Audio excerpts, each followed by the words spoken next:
Karnak. 2000 años de triunfos, tragedias y caos. El lugar donde los reyes de Egipto destruían el legado de sus antepasados para ensalzar sus propios destinos. El lugar en el que Tutmosis I dejaría constancia de su poder. Y donde Tutmosis III mandaría construir sobre los altares dedicados a su propia madrastra. Donde los exquisitos relieves de Seti I serían desfigurados por su propio hijo Ramsés el Grande. Estamos en Karnak, el complejo religioso más grande de la Tierra. ¿Cómo llegó a tener semejante extensión? Cuando Tebas fue nombrada capital religiosa de Egipto, el templo de Karnak se convirtió en la sede del culto a Amón, el dios del país. Karnak pronto se convirtió en el hogar de más de 600 sacerdotes. El templo se extendía hacia el oeste, hacia el Nilo, y también hacia el sur. Primero aparecieron los obeliscos y los pórticos, y después los altares y recintos. Más tarde se construyeron pilonos en el lado oeste y una sala gigantesca colmada de enormes estatuas. Finalmente, los distintos templos fueron cercados por un único muro.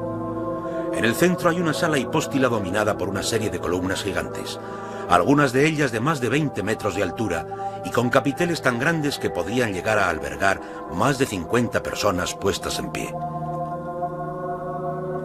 También encontramos obeliscos, entre ellos el más grande que aún queda en pie en Egipto. Hay enormes estatuas de reyes, su semejanza congelada para siempre en la tierra. Y también están las entradas monumentales, los pilonos. Se trata de los pilonos más grandes de Egipto y están decorados con meticulosos relieves. Midiendo más de 30 metros de altura, es impresionante pensar que fueron construidos sin la ayuda de ningún tipo de grúa. Aún así, se han encontrado pistas sobre los métodos utilizados para erigirlos. Jamás acabaron los trabajos en la pared de este pilono. Se trata de una obra abandonada y este abandono nos ha permitido vislumbrar los métodos que los egipcios utilizaban para construir. La rampa de barro demuestra que empleaban enormes estructuras de tierra apoyadas contra las paredes para poder arrastrar las piedras hasta arriba.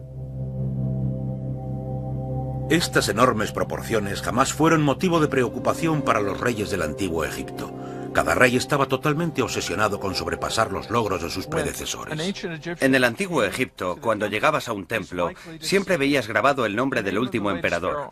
Si volvías una sola generación más tarde, verías el nombre del siguiente emperador y así sucesivamente.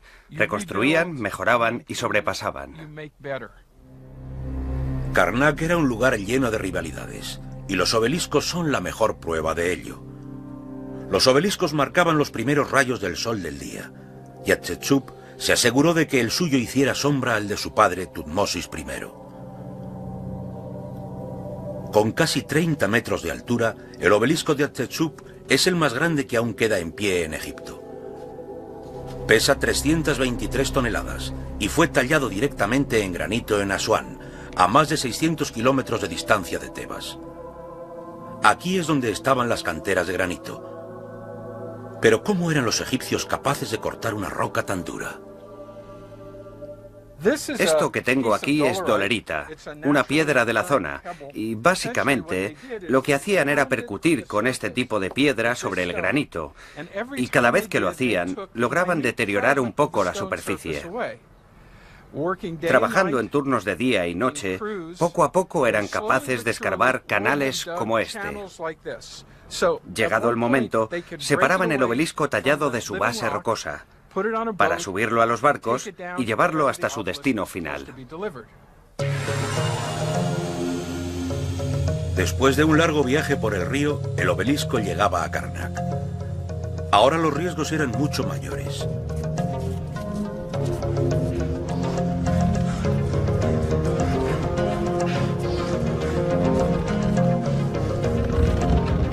Demasiada presión en la parte del medio provocaría que la gigantesca piedra se fracturara bajo la presión de su propio peso. Pero esto era realmente la parte fácil. Al llegar a Karnak, el gigantesco bloque de granito tuvo que ser arrastrado hasta la parte superior de un túmulo.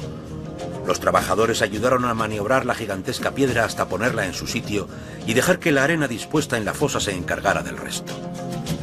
Con tiempo y esfuerzo, cualquier cosa era posible.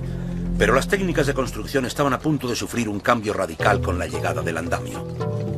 El rey Akenatón tenía tanta prisa por construir sus templos que inventó nuevos métodos de construcción. Ordenó que todos los bloques de piedra se cortaran de un mismo tamaño. Estos bloques recibieron el nombre de talatat. Tenían aproximadamente 50 centímetros de longitud y podían ser acarreados con facilidad por una sola persona. Esto aportó muchísima flexibilidad al proceso de construcción, ya que cualquier trabajador podría llevar los bloques hasta la parte superior del andamio, y en conclusión todo el proceso era mucho más barato y más rápido. Pero la innovación no duró demasiado. Los bloques pequeños se manejaban con facilidad y rapidez, pero también era demasiado fácil robarlos de los edificios donde estaban colocados. Los siguientes faraones, Tutankamón y Orenheb, se dedicaron a robar piezas de los edificios de Akenatón, y los bloques de talatat se emplearon como relleno para sus pilonos gigantes. Los faraones volvieron a emprender construcciones grandiosas, incluyendo una capaz de sorprender hasta a los propios dioses. La Sala Hipóstila es el mayor edificio religioso que se ha construido en la historia.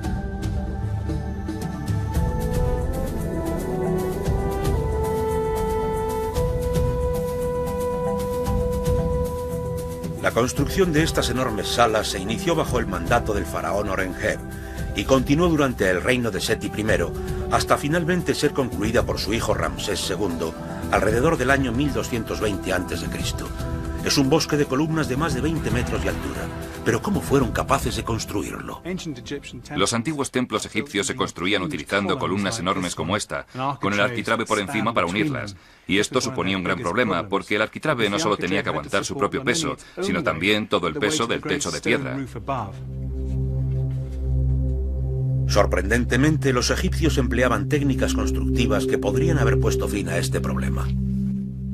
Todo el mundo cree que los romanos inventaron los arcos, pero los antiguos egipcios los utilizaban desde 1000 años antes. Pero al carecer de un pilar base, los arcos egipcios se tenían que inclinar hacia atrás para poder sostenerse entre sí. Solo se utilizaban para construcciones civiles, como en estos almacenes de más de 3000 años de antigüedad. Los egipcios siguieron adelante construyendo columnas cada vez más grandes para soportar el peso. Las columnas se volvieron tan grandes que tuvieron que empezar a construir bases de 2 piezas como esta. Están perfectamente unidas por la mitad y servían de base para la construcción de la columna. Se amontonaba tierra en torno a las columnas para elevarlas hasta alturas de más de 20 metros. Entre capitel y capitel se posaba un enorme arquitrabe, un bloque sólido de piedra de 10 metros de longitud.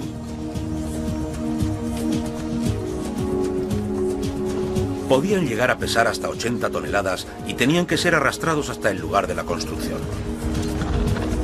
Los arquitrabes se situaban sobre los capiteles de las columnas, columnas que los escultores posteriormente emplearían para crear relieves. Cuando se cometía un error, simplemente se cubría con escayola. Los relieves eran policromados. Las rampas de tierra se iban excavando poco a poco hasta que se llegaba a la base de la columna. Ramsés II completó la sala utilizando líneas hundidas y cubo tras cubo de escayola. Cambió la decoración para adaptarla a su propia imagen y así reescribir la historia.